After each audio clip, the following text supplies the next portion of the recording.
How's your summer? Good, man. Yeah, good. I've got you. Good? Thanks, Yeah. mate. Appreciate that. Got you a drinking. As I needed to. As last time, I didn't turn up. Which wasn't, well, it was my fault. I was going to say it wasn't my fault, but it was my fault. I can't even remember why now. I had a nightmare, and then something else happened, and something else happened, and then my phone, I thought, oh, fuck. I actually went and sat over there, and I was. I think I've not met Pat, but I was sure it was Pat. And he was looking at me, I said, oh, he said, oh no, he said, you look like one of my poker regulars. And he said, I was looking at my watch thinking, fuck me, is that the time already? I was like, no. No, you're right, mate. It's 7. Yeah, that was me. That was me all over. But then, busy. Mate, I've just taken on a job I probably shouldn't have before I went on holiday, but that is what it is. Needs must. Yeah.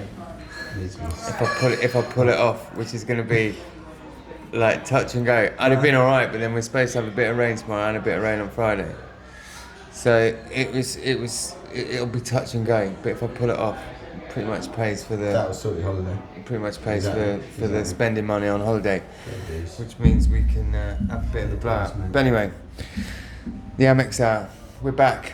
We're here. We've had an exciting summer with England getting through to the finals of the Euros, which was nice. Yes. That's kicked up a few different things, and now here we are. First game of the Football season, is smashed back. it. Oh my god, absolutely smashed it. First 15 minutes was pretty It was poor. pony, to be honest. Pretty It was poor, terrible, but- yeah. We looked like a team that never played with each other before for the first 15 minutes. I was genuinely worried. I can't show you all messing stuff. But yeah, it was But- like, Thanks to Everton's the Toffees' complete lack of being able to hit a barn door it was. with a bulldozer. It was I know. it gave us a bit. I think it almost got to the point where the players went, okay, well, thanks scoring, so we might as well. Bit of a free hit here, lads. Yeah. But yeah, very excited to see Matoma back. Very excited to see Minter, but was a bit confused at why he went off, because it was a head injury, but it wasn't a head injury. Yeah, And he was annoyed, It went. but the referee said he had to It go. went down as a concussion sub, which basically means that you don't. You've still got your same allocated amount of subs. Like it doesn't count as a sub; it's a concussion sub. Don't you have to get in the head to get concussion? I'm no doctor, John. But yes, Don't you have to have that would be my take on Don't you have to be smacked around the noggin to get concussion? Yeah, I generally think a shoulder injury wouldn't really do that. Yeah. So I don't know where the mix up with them, but his agent put a statement out saying that it was a mix up between the referee and the doctor, and he was. Language problem, maybe. I don't know. He was fucking fuming. He went off the pitch, literally raging. It was like, now you can see why now, can't you? Because you look at it back. I couldn't really see it in the ground because you can't. You can see fuck all from in the Everton away end. It's usually, and I literally picked the worst seats.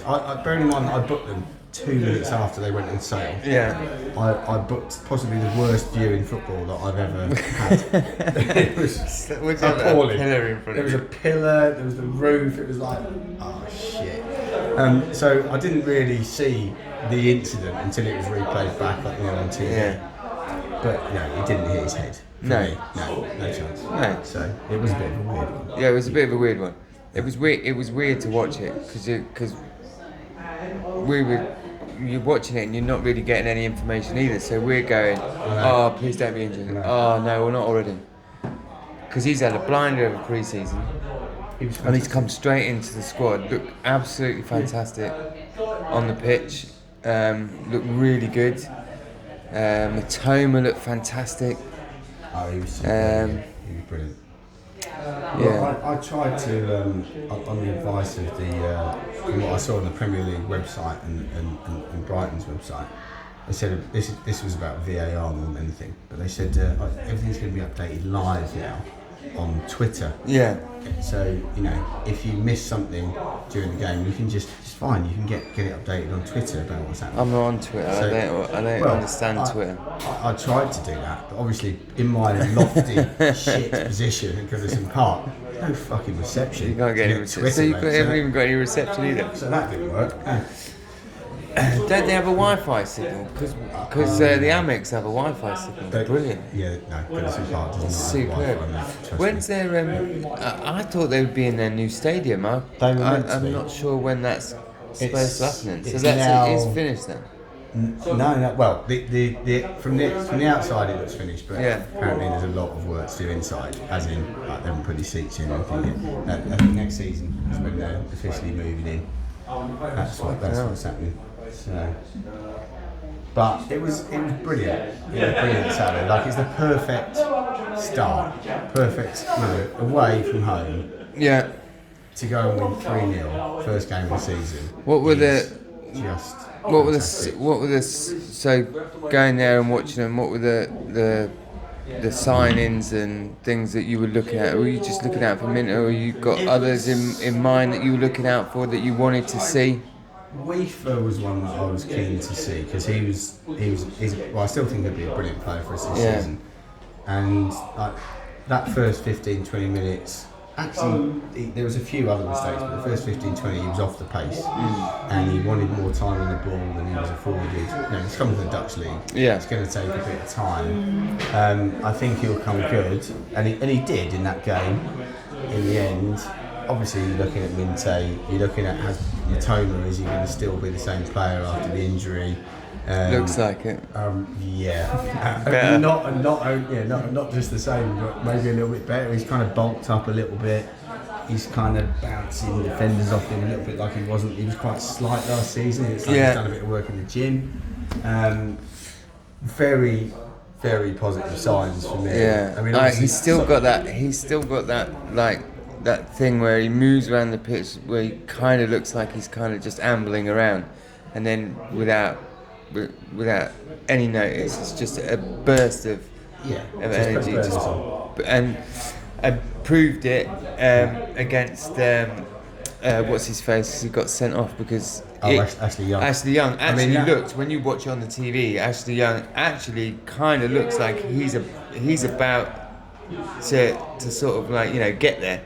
And then there's just that burst of energy that just leaves him for dead, and he's got no option. It was always, I saw that before, how they were going to line up, and obviously Everton were struggling a bit defensively, who they were going to play, particularly at fullback. And I thought they'd probably put Young on the right against Matoma, and it was always going to be a mismatch. The guy's 39 years old. They kind of set him up. They set him up to fail there. So I think so. Short dice is bad, but. Well, it was. Well, like I said, it was just evident. It was evident because, like I said, on the TV, you look. It was almost like Mitoma was just like hanging to sort of get in close, and then and then that split second he's there, and then he's gone. So he's still got. I think he has bulked up a bit, but he's still got that blistering turn of pace, which is good. And the thing that stood out for me, the difference. I wasn't expecting to see such a difference in the style of play so quickly, and we just moved the ball forward so much quicker. It's not possession for possession's sake. We'll try and keep the ball, but we'll win the ball back in those. In the areas that count, where we can, and it's a really defensive. It's a high line, so it's risky, and we almost got caught out a couple of times. I think we got seven offsides, which I'm not sure what the stats were from last season, but they weren't. I don't think we caught teams like that very often. We will get caught out by that against certain teams because it's so marginal. Yeah, but not last season, but the season before they got us into Europe. That was a season of okay, we might have got 2 goals scored against us, but we scored 3 or 4, so it didn't really matter. One player that I wanted to see more of this season, which kind of looks like we're not going to now, was Barco, but it looks like he's going out on loan. I heard that. I'm not sure. I mean, I guess. Okay, we've got Estepinen to come back. Yeah. He's going to be probably slightly ahead of him. If all the reports are to be believed, we're going to sign Kalioglu. Yeah. I pronounced that horribly wrong, sorry. But, the Turkish fella. Yeah. Who's that side as well, where he can play both sides. So I sort of get it, because you can't keep everyone happy and you want, as a young player. What's happening to Sarmiento? But that could bite us on the arse if we get injuries, of course. Sarmiento, from what I've heard today, there's talk about him leaving, maybe not even on loan, like permanently to. Yeah, I mean he went to West Brom and then he came back and then he went to. And then he went to Ipswich. Yeah. Played very well for Ipswich. Played well for West Brom. Played very well for Ipswich. I'm not entirely sure about that decision either, because I think he's done really well in pre-season. I know pre-season's it's not a real deal, but he's looked good. He's looked sharp. And if we were going to sell him, why didn't we do that 2 years ago rather than keep sending him on loan? But what are you keeping him for? We're collecting wingers. Yeah, well, that's it. I thought the one real positive about the weekend's game was definitely we had last season, especially from Christmas. I'd say we probably just noticeably just kept possession, but did nothing with it. Yeah. Didn't take any chances, didn't put anything forward, didn't just, I mean, I'm not saying hit and hope, but you get into those areas and it's a touch and then it's a pass back and then it's a pass back again and then it's a pass back and before you know it, it's back to the goalie. And it was frustrating because you put all that, there's all that time and effort into the build up and then you just go, oh, and then eventually you stop going like that, you just sit there. And you go, well, it's all right because in a minute it's going to go back. But watching them against Everton, we were still picking the ball up in that midfield area. We were still picking up the loose balls. We were passing the ball brilliantly from the back, as always, as we have done since Potter. Excellent playing out from the back. Excellent keeping possession in the midfield. But when we pushed forward, we took chances and moved the ball super quick. Okay, against the likes of Arsenal, Newcastle, probably. Actually, I'm not going to say Man United because that style of play suits Man United. Suits us playing against Man United. I'm quite confident about that. But Fulham as well, they're going to be a tough one to get because they they'll hit you on the break, and they're building quite a good team at the moment. I know what you're saying. I think against playing that really high line, which we are, you're going to get caught out against teams with pace that play a similar style. I'm looking forward. The break. I'm looking forward to United. And I can't be there. I'm going to be in there. Oh, of course you're not. So I'm going to be in Turkey, but I'm going to have my mic and I'm going to go around and I'm going to do some interviews outside the bar where everyone's watching. So that should be good fun. I watched was it a game last season away? It was. I was in Turkey last year for the Old Trafford game when we won. I think it was 3-1 at the end. And I watched it in Lime Bar in Kalkan. Yeah. And me and my mate Gary were the only Brighton fans in that bar. Everyone else was United, and all from Manchester, obviously. And you could tell by the accents. Yeah, that was quite sweet actually. It was quite nice watching it. Yeah, you could tell by all the African accents that they were Man United supporters. In the same way that you can tell all of the Arsenal supporters by their Indian accents. And I tell you, we say that now, but because of Matoma, you've got a huge fan base now of Japanese. I know. So now you get into that stage where you go, yeah, I know they're a Brighton supporter because they've got a Japanese accent. So I one of the first people that I saw when we got off the train on Saturday at Lime Street, I went into the Ball and Mitre pub in Liverpool, and one of the first people that came out the door was Jack Albion, and obviously he's quite a big fella. And I knew he'd been to Japan for the pre-season thing, so I hadn't seen him all summer. I said, how was Tokyo, Jack? And I knew he'd taken in a few more games than just the Brighton games. And he said, yeah, it was brilliant. And he said, but everyone just kept stopping me all the time for pictures. And I'm like, well, you're a bit of a Brighton face now, Jack, especially after Rome, a bit of notoriety. And he goes, no, it was fuck all to do with that. He said, it took me a while to realise. He said, it's because I'm massive and ginger, and there's no one else in Japan who's massive and ginger. So everywhere we went, they're going, hold up. This is quite funny. Yeah, like something out of the 17th century, like going around. Who's the ginger giant? Yeah, just well, I'm looking forward to it anyway. I'm looking forward to, obviously I'm going on holiday, so that's good, but I'm looking forward to going, and there's a few of us that are Brighton out there, so there's me, my son, and there's his friend, and his mum that are going. My granddad is a kind of, so my granddad supports Wolves because he's from Wolverhampton, but he's, when he came down here, he's 93 now, he's 92 then, last season, and I took him to a Brighton game and he enjoyed it that much. He loved the stadium, the people there couldn't have been more helpful towards him. He had such a good experience, loved the game, and he's like a closet Brighton fan now. He checks the scores every week, he's always looking at the team news.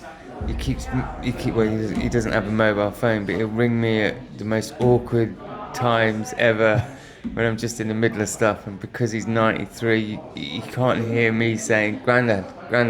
He just talks, and I'm going, okay, I'm trying to like cook something. Oh, it's a fine. Oh no. It's a fine. Who is it? It is a work call though. It's a work call? It's JetX. I can't answer it then. Come on. Alright. That's a fine, that is. Oh, schoolboy. I'm out of practice. I don't know. If obviously you lot don't know, but I video this, so this is all recorded off my phone. And all this is linked to that which you're seeing, which is a phone. I'm not actually sure now you've done that I've put that on airplane mode. So I'm just going to go and check it now, because actually that could ring. No, don't, because if it does ring, then surely that'll cancel out my fine. No, it won't. I'm just going to quickly. In my defence, I've been with my son all day, my 4-year-old son, and I'm sort of in that summer holiday mode.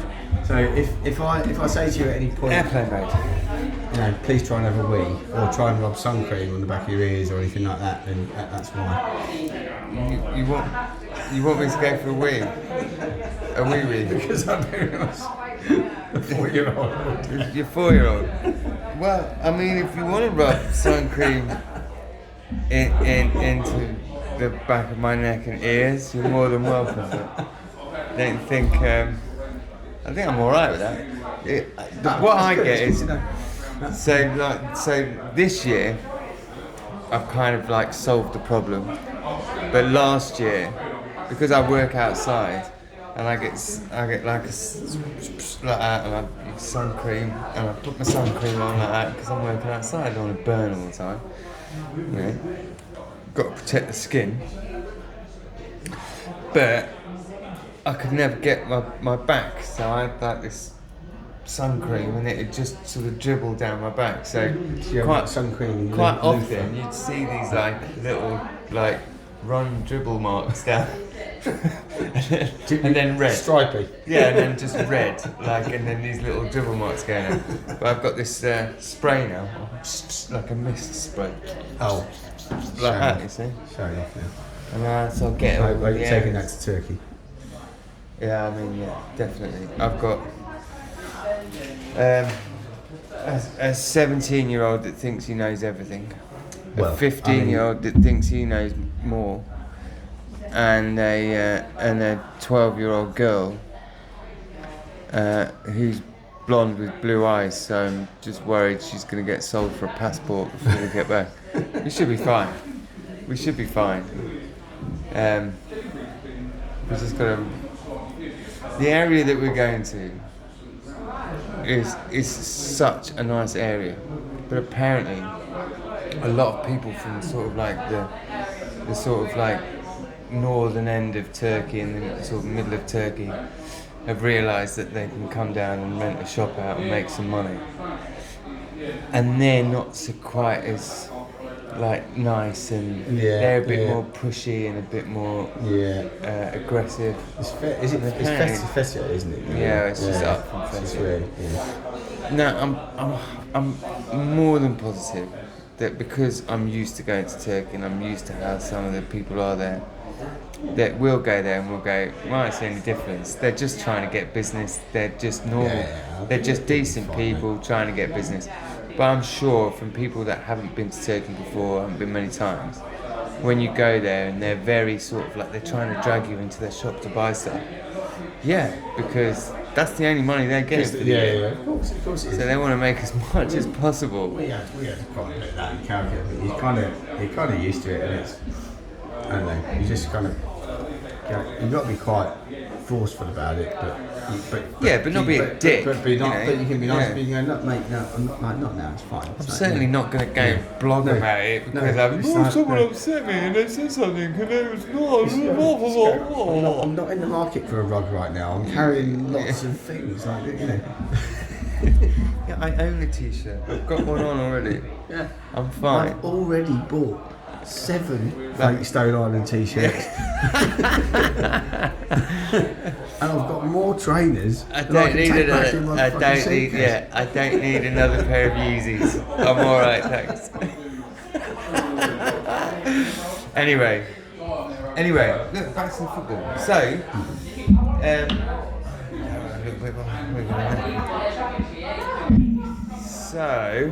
so, what were we talking about? You were saying before you started saying your phone went off and then you was going to rub my ears?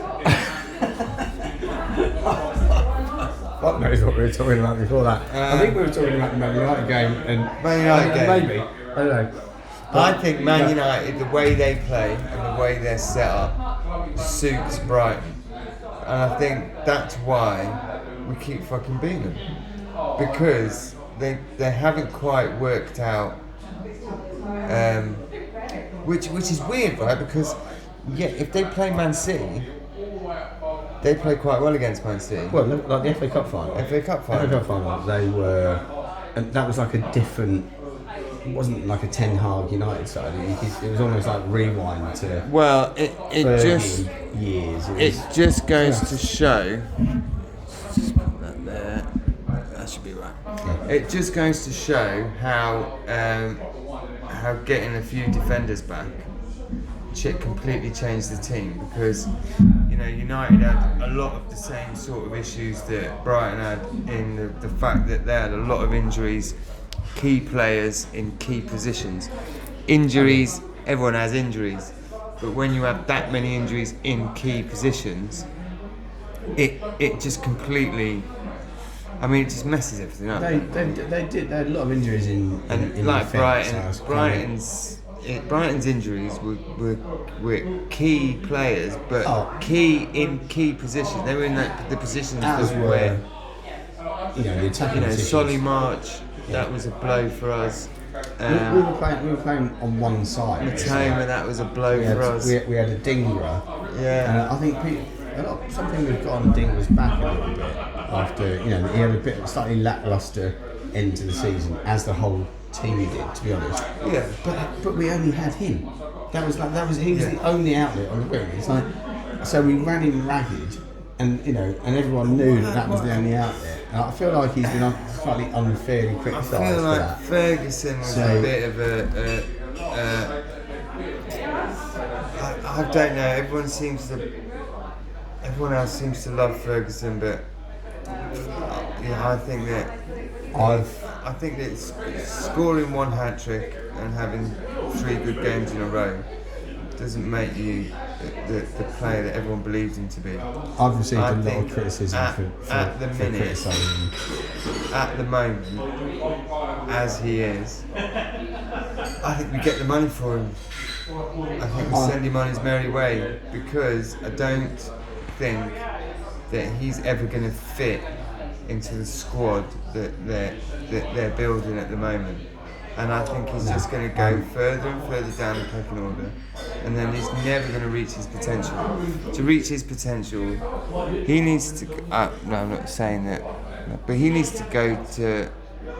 He either needs to go abroad, or he needs, I say it right, abroad. Maybe like if he went to one of the top Scottish clubs and he was smashing in like 18 to sort of 30 goals a season, which he's more than capable of. It's better for him. He's just not ever going to fit in the type of football. He needs a good partner. That's what he needs. Yeah, Don't you think he'd play better with a partner? I do. Rather than a lone. I genuinely do. I think when we had Morpie, and it didn't happen very often, but when Morpie sort of slightly played off him and he was dragging defenders. He needs someone else to drag the defenders out and create the space for him, and then he's dangerous. And there were glimpses, of the fact that he's got potential. But I get slagged off. It's a running joke at the Amex. I tell you about my son and I'm like, he's shit. Get rid of him. 25 million. Take it now. And it's kind of a bit tongue in cheek, but I kind of do. There's been offers. 50 million? Yeah, there's. Yes, please. Yeah, they were looking around that. It's 50 million. Yeah, I said I would. When I heard about 50 million, I said I would. I wouldn't pay 15 million for him personally, but if you're going to get 50 million for a young player like that really hasn't achieved anything, you'd surely take it. He's not even a squad player. No, I mean he's had some bad luck with injuries. I understand that. Last season was disruptive injury, but he hasn't. For me, he's not kicked on. No, last season when the injuries were there and he was playing, that was his opportunity to show everyone what he was worth, what he got. And he didn't show me anything. No, sorry, he wasn't. But he just didn't. He wasn't quite. And I don't think that's anything to do with his abilities. I think that's everything to do with the way that the team is set up. And he needs like either a winger to play off, or he needs to play 2 up front so that he's got someone else to play off. Because you notice the goals that where he was doing well was where he was playing off of other, Yeah, a target. He definitely needs someone alongside him to sort of disrupt and move the defence around. And he's not. I don't think he's quite mobile enough to do it on his own or as part of a front 3. Like that relies on mobility. You've got to be able to turn. You've got to be able to move in that space really quickly. And I just don't. He's not that player. It's like some players just don't. He hasn't even shown to me that he knows where the net is. The system. He hasn't even shown to me that he knows where the net is. No. There's always players that don't quite fit the system, but they know where the net is, so they're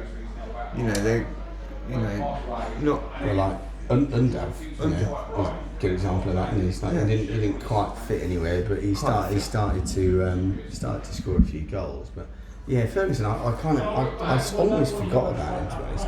Actually, to the point where my son was at the Pride party thing, and he sent me a picture. I was camping at Max Farm, and he sent me a picture, and he said, Fergie's at Club Revenge in Brighton. And I actually messaged him back and I went, what, Fergie from the Black Eyed Peas? Because it was quite a blurry picture. And he went, no, you dickhead. What a dickhead. Why would he care about him? Is Fergie from the Black Eyed Peas male or female? Female. Why would he care about her? To be honest, it's 21. I just said, why does he care about him? Because I just assumed Fergie from the Black Eyed Peas was then going to be male as well. No. So you see a picture, even a blurred one. I blame the poor photography. Irish bloke. It was Ferguson Irish. Is he Irish? He is. No, he definitely is Irish. Irish.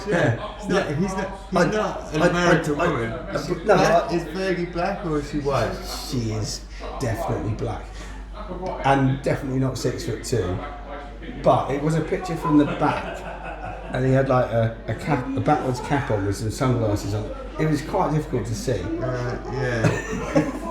See if it was a 6'2" Irishman or a black aging US rapper. Yeah.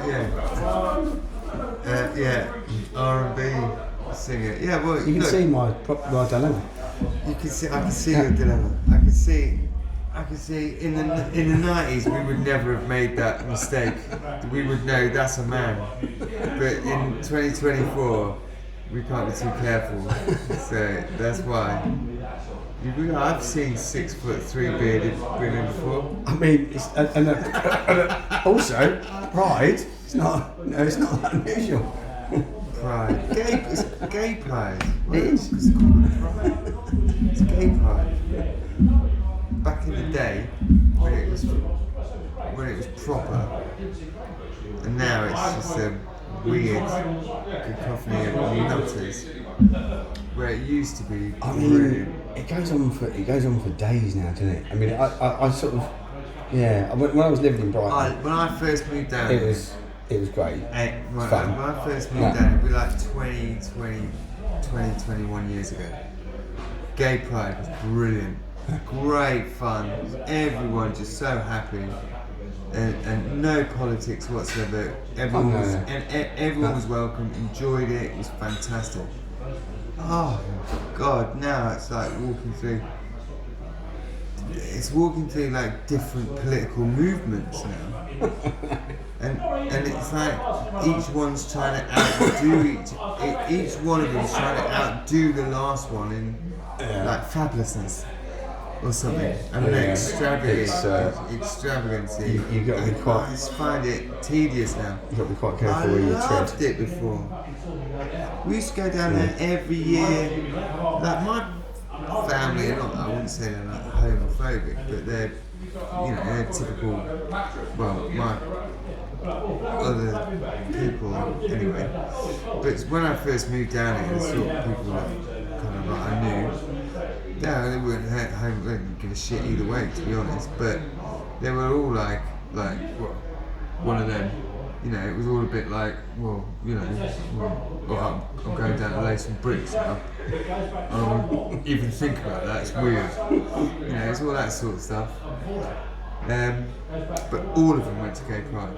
All of them. Because it was just such a good, friendly party. Well, that's the thing. It's just the biggest Brighton party of the year, and it's just all inclusive.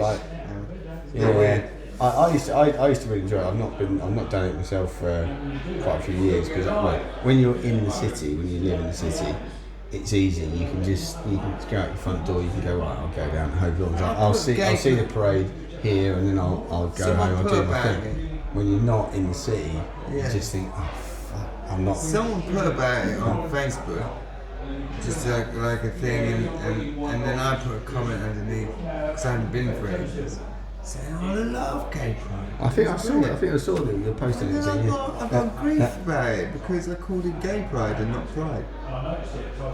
Well, what's wrong with that? Is that not what it is? Yeah, what am I not? What have I got wrong? Like, I mean, I never. If I put stuff like that, people put comments. I never answer them anyway because otherwise you're there for 6 weeks later. You're still talking to the same knobhead because you said because you mixed a particular word up at the start of the conversation. Yeah. And now you're arguing about something else. And you're trying to, and you're trying to say, look, I don't care. Yes. Yeah. And you seem to care a lot. This is semantics here, and also you're thinking, I can't be dealing with a Facebook ban over this. It's just no offense, but fuck Facebook. I've been banned so many times. I don't even. You do surprise me, Joe. No, I tell you what as well, right? This is a bit of a, I suppose maybe a controversial one, so I won't say it anyway. So my friend is a homosexual man, and he'll. Like we pick at each other, and he'll call me names, and I'll call him names, and have done, and I would never call anyone else this name, but it's called a healthy relationship. Yeah, and he started it, by the way, not me. So, but it's just a bit of fun. He takes it, I take it. It's banter. And if I were to change or stop doing that, he'd be asking me what's wrong, mate, what's wrong? Yeah. You alright? Because I'm not being that way. Yeah. So he put something, and I put, "Oh, shut up, you old F word," and I got banned for like 4 weeks on TikTok, and he immediately on TikTok, on Facebook, he immediately texts me, going saying "fuck you, F word," and I'm like, how you can put it and I can't put it? Right? That's not fair. It's because social media doesn't understand any of the nuances between, relationships between certain people. I call people whatever they want to be called. He likes the moderators just go. He's old school. Yeah, he's old Shut school. you down. You can't say that. He's old school. In fact, he's so old school that he hates the fact that queer is used so much nowadays. Because queer, when he was young, was one of the most offensive things you could call it. People were again. So it's I think everyone just has to accept it. Anyway, no, it's ridiculous. I got banned on a certain Brighton of Albion. I won't name the group for calling an American fan a twat. And then was he a twat? Yes. Not only was he a twat, but the admin of the group because I messaged him and said, "Look, mate, come on." And he said, "Oh, was it this guy?" I said, "Yeah, it was that guy." He went, "Oh yeah, he is a twat." And but he said, "I've still got to ban you for 4 days." So I was like, "Okay, fine." So we've all agreed that he's a twat. My son got banned off Xbox for a week, I think, because he called someone. What did he call? He called him what did he call him? So I think he just said he was a crackhead scouse or something, he called him a scouse prick, and then his mom, because it's all linked up to her email address, got an email from Xbox saying he's been banned. So she's going like mad, and then I get home from work and she does the thing like, "You need to go and talk to your son." And it's nice, and I'm like, "Why?" "Because he got banned playing FIFA." Right, and I'm like this, Dad, Dad's stick, right, clicked in, Dad's clicked in, right, that's it, he's having it, and I've gone marching up the stairs, and I slam open the door, and he's sat there on his bed, because his mum won't let him play Xbox. He's sat there on his bed, he's got no iPad and no phone, and he's just sat there like, bored, watching like crap on TV, and I burst in there, and I said to him, what's this your mum's told me you've been banned off Xbox? What have you been doing? He said, I was playing FIFA. Okay, so what have you said on FIFA? You've been swearing on FIFA. No, I called someone a name. I went, right. So what did you say? Well, it was this guy from Liverpool, and he was just chatting shit, and he wouldn't, it was a fairly even game, but and he started winding me up because he was losing. So I said, "Fuck off, you scouse prick," and I went, he was a scouse? He went, yeah. Sounds to me like he was a prick. And he went, yeah. And I went, well, it's fair enough then, really. I can't really tell you off for that, but then I said, but tell your mum I told you off. And he went, yeah, I will do that. Please do that. Okay, I'll go and calm her down. And then about 10 minutes later, he didn't get his controller back, but he got his iPhone back. So. I thought, what? It sounds to me like he was a scouse prick. So why can't you call him a scouse prick if that's what he is? But yeah, so he got a week's ban for that. Because the kids, because he's the one that's losing and giving him loads of shit. Yeah. And then eventually Richard's bitten back. And then he's got caught. Reported it. I'm gonna report you to the moderator. So yeah. Anyway, it's a strange world that we have to navigate sometimes. I mean, I'm on most social media platforms, and I'm pleased to say that I've been banned from most of them for a certain period of time. Yeah, my favourite one's I don't really post a lot on Instagram, but my favourite one's Instagram because I'll tell you why.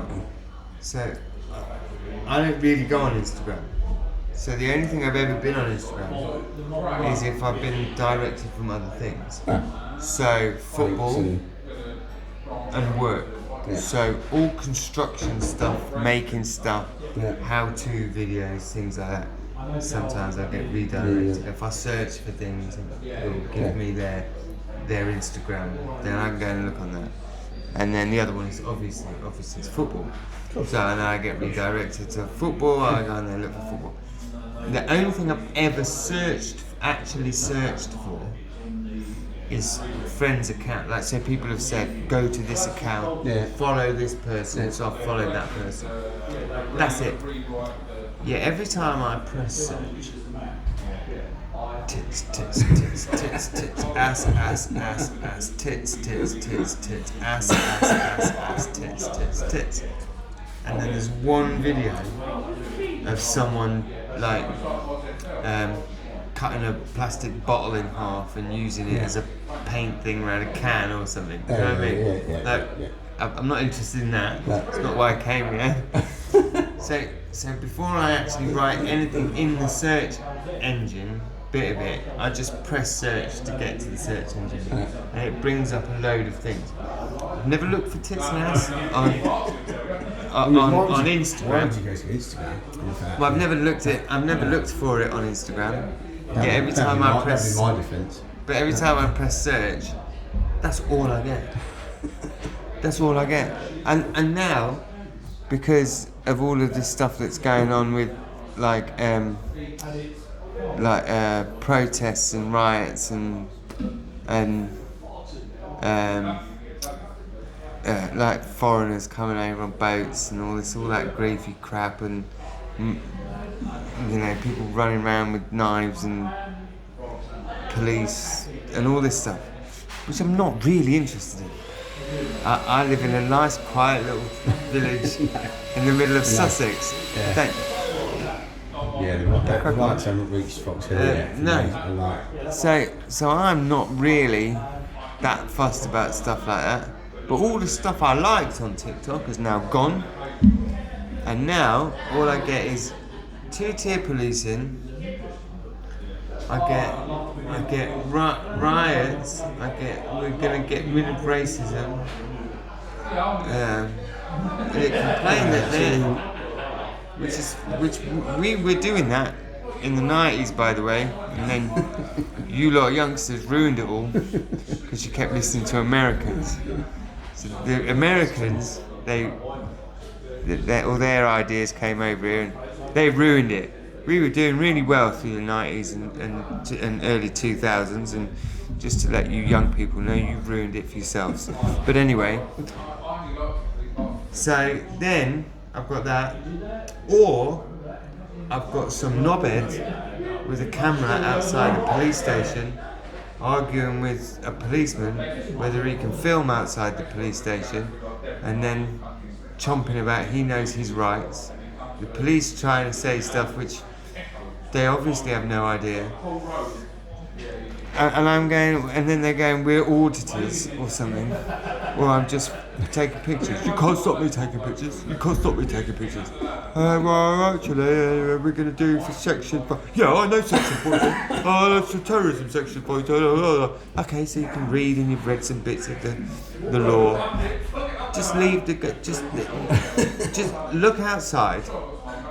And if you see some lonely tosser with a phone, or a fucking one of them things that goes up like a drone, and you look out the window and you're a police person, and you look out the window and you see some lonely knobhead on his own with a phone or a drone, and he keeps looking at the window because he knows he's trying to get your attention. Just ignore the prick, because all he wants is content, and every time you lot go out to him and start trying to lay down the law, you're giving him what he wants. This is very true. Because all he wants you to do is argue with him. Because if you argue with him, he gets content, and then all I see is that on fucking TikTok. And I can't get rid of the prick. And he'll post it everywhere. And now one of them's done it. Now there's 1,500 of them doing it. Just ignore the pricks. They're pricks. No one cares. I don't care. And then you'll get knobheads in the comments putting stuff, and then I go, the comments are funny, so then I'm forced to go to the comments. So then TikTok thinks I like it, and I don't. I just like people posting funny stuff. You like funny stuff. Football. Tits, although we don't search for them. What's happening to Raheem Sterling? What is happening? Back to football. Now you've mentioned football, because I've seen today Raheem Sterling didn't get picked for England. What a mistake. And I've sort of missed a bit of this story this week. Now and then wasn't in the first team for the first Chelsea game. So his agent now they've said that. Kicking off, isn't he? Now they've said that's no. The club have said no. You can go now. But to who? Where's he going to go? Exactly. To who? What's he playing? He's on what? $300,000 a week. $300,000 a week. So who's going to pay that? How much do you want to play football, Raheem?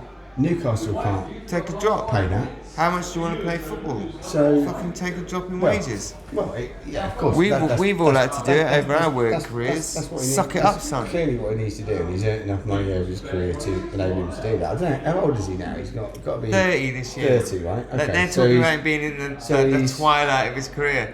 He's 30. It's just because he's been around since he was 12. Yeah, not the twilight of his career. He's in the end.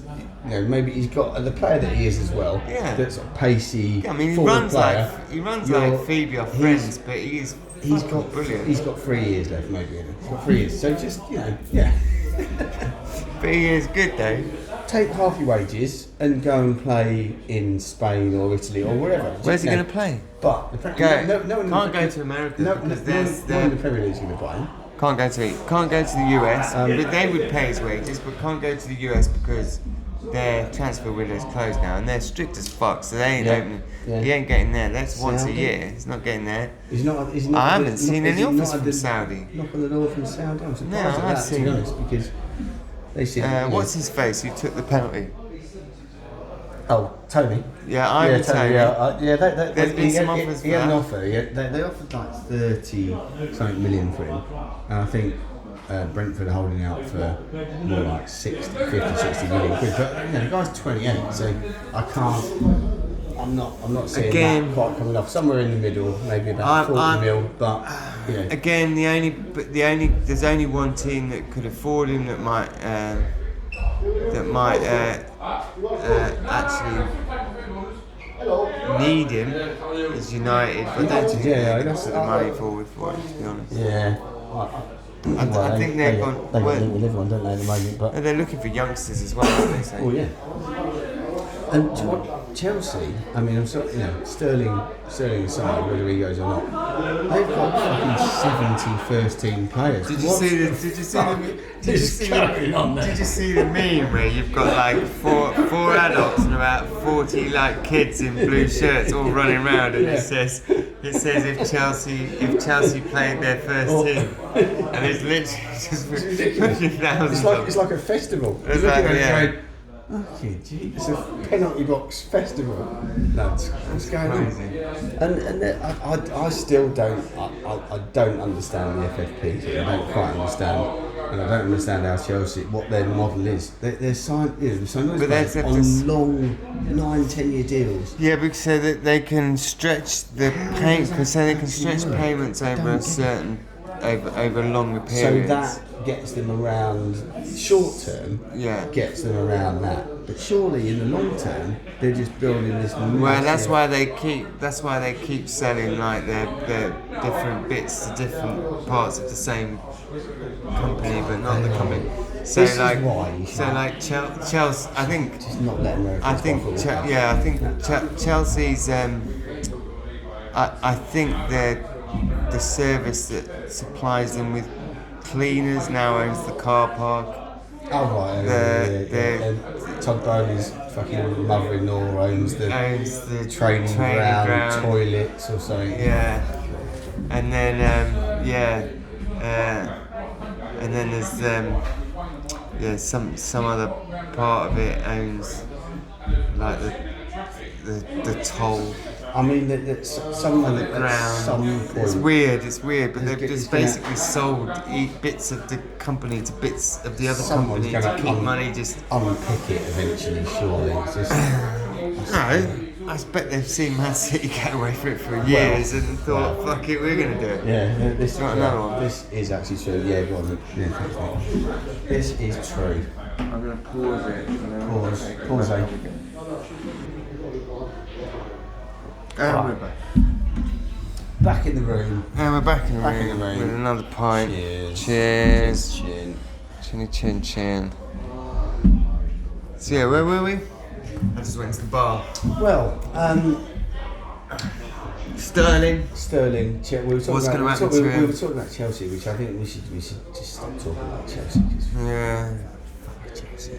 Yeah, fuck Chelsea. No one cares about them. So what do you reckon? Start of the season.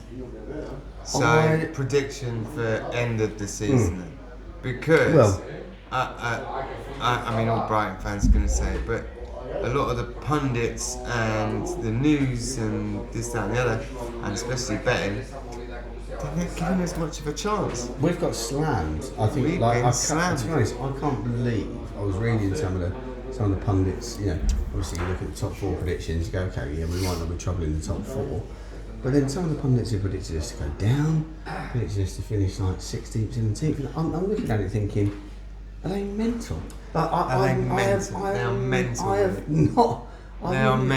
not been so excited about a season in a long time. I am known to. I wouldn't say I'm a pessimist. I would say I'm a realist.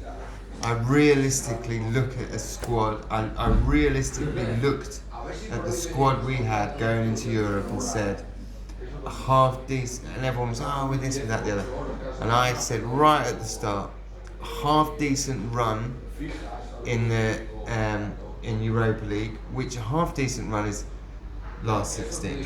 Yeah. That's a half decent run. Yeah, it is. Alright, get out of the group stages into the knockouts. Into the knockouts, yeah. That's a half decent run. Yeah.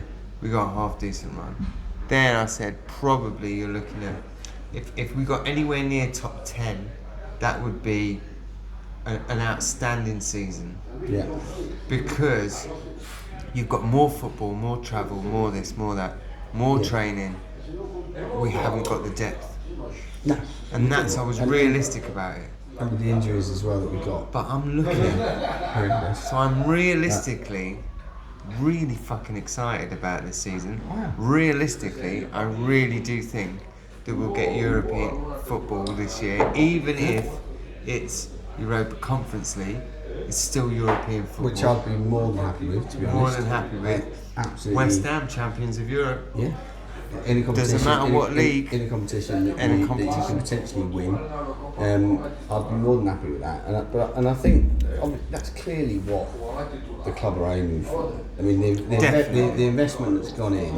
Okay, you look at the money that came in from player sales. I'm not sure how the financial periods work exactly, but the money that we've spent now is probably from 2-3. Well, they've wasted some of it on the Gurley Stadium, but I'm sure that's. It's from a few seasons ago that the money was spent, and then because last season's profit figures, pre-tax profit figures, didn't include Caicedo sale, didn't include McAllister, so that's all to come. So the money, we've made that money. And also, doesn't fairly it? And squarely. Now, if we make a good charge for some European football at the end of this season, which I truly believe we can, 100% actually, and I'm not going to be saying I'm disappointed if we don't get there, but I think definitely 100% top half of the table. Oh, yeah. And I would say, all being well, and we don't have an atrocious lot of an hour. You stuck in. Yeah, no, I didn't sneak anyway. How you doing? Good. Have you really been in? I stay on Pat. Yeah, I've been here an hour. Serious? Yeah. Oh yeah. Pretty I'm around the other side. Do you not know I was here? I don't know where you were. How long has he been here? I was here a couple of weeks ago, back when It could be the police or something. when he didn't turn up, and I was sat over there. I've been in Germany. No, you were here because you were looking at me like, what's he doing sat over there? You said, Oh yes, that's right. I remember now. You were one of my Is that why he didn't turn up? You were like one of my poker players. That's right, yeah, because he was sitting there. I said, we're playing poker. I looked at him, what's going on? I remember now. All day, I've been saying to the lads at work all day. I've got stuff to do, so I'm not having fucking like heavy day. I'm not going to just be like smashing out all day. I want to take it a little bit easier today because we had a tough day the day before. You know when you say that in the morning. Yeah, he was way over side. Every fucking thing we had to do turned out to be the worst, hardest, most difficult fucking thing I had to do.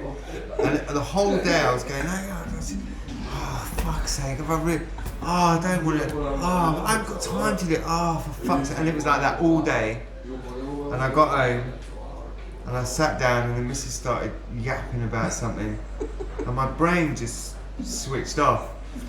And yeah, white noise. do you remember was it called Peanut? What was the Snoopy's Snoopy. Yeah.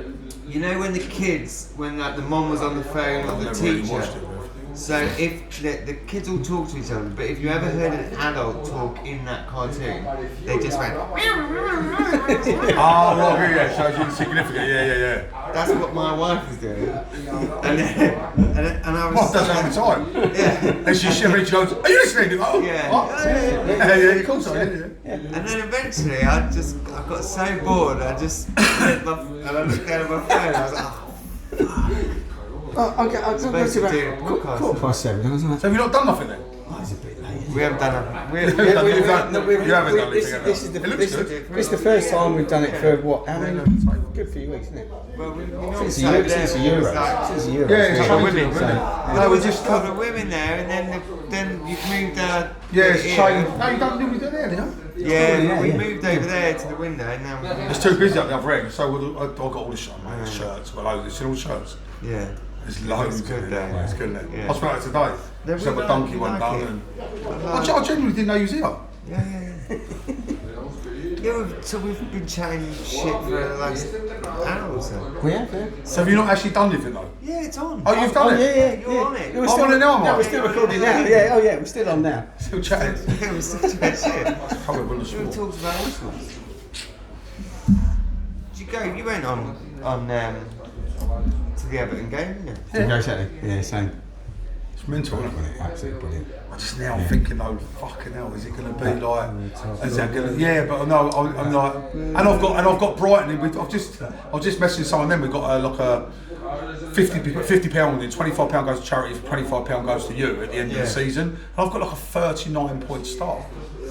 So I've got 42 points already. We were just I'm thinking, oh, they must just pay me the money. Give me the money now. We're literally just talking about end of the season because I'm quite, like I was saying, I'm quite level-headed with these things. Like last season, I said like first season in Europe we're gonna struggle because we haven't got depth on the. On the squad. The squad, yeah. The injuries are going to struggle. Well, and that's what happened. Top 10. I wanted top 10, but a decent cup run, and a decent run in Europe, Which we had, didn't we? which we really? did. Oh yeah, absolutely. So I think it goes down as a success. That's the thing, that's the thing. You take that into account as well. And we're playing half the season. Yeah, that was a couple of weeks ago. I'm thinking this season, I couldn't be any more optimistic about it with the I'm looking at signings that we made. the thing is now, if I'm honest, you know what? I'm now more worried God. that we've spent Yeah. a million. Right, Yeah. just millions so of millions pounds. We've got two conversations going, and I'd like to go fucking mental on that. I genuinely am more worried now that I've now got massively high expectations. Whereas before we bought, I knew we'd upgrade a bit this season, and I knew we built all that. We're not going to get relegated, and I think that was the whole situation last year with Bloom and De Zerbi. Was that De Zerbi went, I need to do something now, and Bloom would have gone calm and gone, listen, we're not going to get to Europe, we're not going to get relegated, so let's wait until the market's settled. I'm not going to pay 30 million for a £5 million player in January, so let's wait. And De Zerbi basically just went and he tweaked Bloom, and Bloom went, fuck off. I genuinely think that was it. I agree with you, and I think Bloom decided that a long time before. He thought, I'm not going to get rid of the manager now. But in his head, I think I'm getting rid of him. You work for me, so be quiet. Whoever you are, whoever you think you are, and whoever you've connected to the fans, whatever you've done. And listen, I loved what De Zerbi done. It was that little buzzing year, it was great. But he ain't the boss. No, and he dug his own grave a little bit. It's running up the downside. Brilliant. I loved it, mate. I loved it. But then he's for me the point where for me I thought De Zerbi, days might be numbered. Rome away, I was watching him. I'm up at the top of the stand. I'm watching him. Massively naive as well with what he done. His arms were folded. You're 3-0 at that time. 3-0 down. He did nothing. Listen, as football people, whether you've played football, whether you've done it, whatever standard, you know that you've got another leg. You know that at 2-0 down, you have got to shut up. All right, if you get down 3-0, you've still got a chance. But anything more than that, about it, you're done. I agree. What do you think about? Do you think that it was good that De Zerbi's gone, or do you think that he should have been backed? I'm happy and I'm not happy that he's gone, because I think he was good for the team. In the beginning, he was good for the team. From a morale, if you had to have someone in the trenches with you want De Zerbi in there all day long. You wouldn't want Hertzler in there. Obviously, because he's German. From the fans' point of view, he was good for the team. He was good for the team. And I think that's where he got the morale from. Yeah, I think so. That's where he got the morale from. He got it from the fans. My only thing was I think he started to get caught out a little bit where he didn't have a plan B. It got noticed, and people started to pick up on that. The last end of last season. I wouldn't even say the arse end of last season. For me personally, I'd say from Christmas, We did all the right things, bad but did when it nothing ended. with the fucking. The thing is, though, that's always going to happen. finished You've seen it Yeah. now with Hertzler. They're already on YouTube now. They're saying, oh, when he empties the midfield, and then so the midfield's empty. And if you're a midfield player, so me and you are playing midfield, all of a sudden, what we're meant to be fucking doing? I've got no one to mark. And then the two so wing backs yeah, will drop exactly. in, or the two forwards. So, it was yeah. massive. And to be fair, Carragher picked up on it, didn't he? Yeah, yeah. He said that the three midfield players were There's no one there. 22 yards apart. He went so, and you would be. It's like, what am I meant to be doing? I'm meant to be marking. Yeah. What the he's over there. What am I fucking doing? people So I run always over find there, out. and then all of a sudden I go over there, and then someone else comes in the middle. It's a brilliant plan, but it will get worked out. course it Then you've got to have the next plan. So you go right. I sussed onto that. So now we're not going to do that. We're going to go man to man. We're going to do this. We're going to do that. Yeah. And it's The one thing that really You need excited to- me you about need to be Everton, adaptable. the Everton game, Yeah. and I think that I think that personally, people were a bit worried about Everton and then Man United, two which could be seen as difficult games. Well, I think the established style side, of play that Brighton plays suits playing Everton, and I think even more so suits. yeah, Man I'll get United. that absolutely. I think Go that- on, pass on. We are not United a are team underdogs on that Saturday. I think they are. I don't. United, you can't discount United. They can always pull it out the bag, but there is something about teams like United that sit back. I think the thing is as well, what you're saying is right, but you've also hit the nail on the head. You're saying teams like United, teams like Chelsea, teams like Tottenham, they're named teams, and I think that's the problem. I look at Everton, I'm thinking Everton haven't lost for 7 games or 7 games at home, so I'm thinking we're going to go up there. Cheers on. We're going to go up there and we're going to give it a go. We've got a new team. Yeah. But we fucking battered them. First 15 The minutes. first, but that was, listen, I was right in line with them. Those two chances were so far offside that linesman. I know they're told not to put the flag up. It was ridiculous. They were nowhere. Dunk, they stood. Dunk went. He just stood there. Dunk knew what he was doing. Van Ecke knew what he was doing. They're not worried. They're not going to chase some geezer who's standing where Martin is when the ball's there, and everyone's going, "Oh, that should have been." Even and this is the fucking thing I hate about Brighton fans. And you look on Twitter the next day. Well, we were very lucky because we could have been 2-0 down. No, fuck off. We wouldn't have been 2-0 down because they're offside. And as far as I know, since I played football when I was a kid, offside's offside, and it doesn't count. So that's it. It's offside. That's true. Bring the ball back. Whether you elongate it and wait until now the way the officials work, you wouldn't know that until but we know until it's scored, which is still know- ridiculous. which is fucking mental. But We know from games like we've just played games like Chelsea and Man City. We know games like that where if it's offside, it's offside because they are literally going by the fucking millimetre now.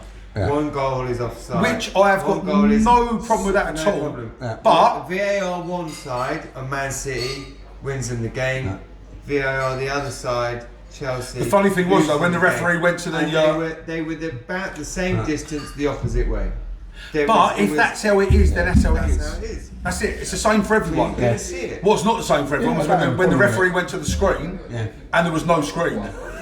We all saw that. They don't even say that. I saw on the train on the way back, and I'm like, oh shit, I'll have the fun. And they're going, oh, but they had secondary cameras. No, they didn't. There was nothing there. He was listening there going, yeah, it's not a penalty. So just to look around a little bit. it's a bit embarrassing. Yeah, this is around. The picture's gone, but it ain't a penalty. So just. We're sat there watching it, and Kieran straight away gone, oh, they're going to give it. You know they're going to give it. They always give it. They always give it against Brighton, like that. And I'm because he's not even looking at the fucking TV at that point. And I'm watching it, and I said, he's just watching a screen that says VAR. VAR on it. Premier League logo. It doesn't even. He's not even looking at what's going on. And Kieran went, what? And I said, he's not going to give it. And he went, and Kieran's looked at it.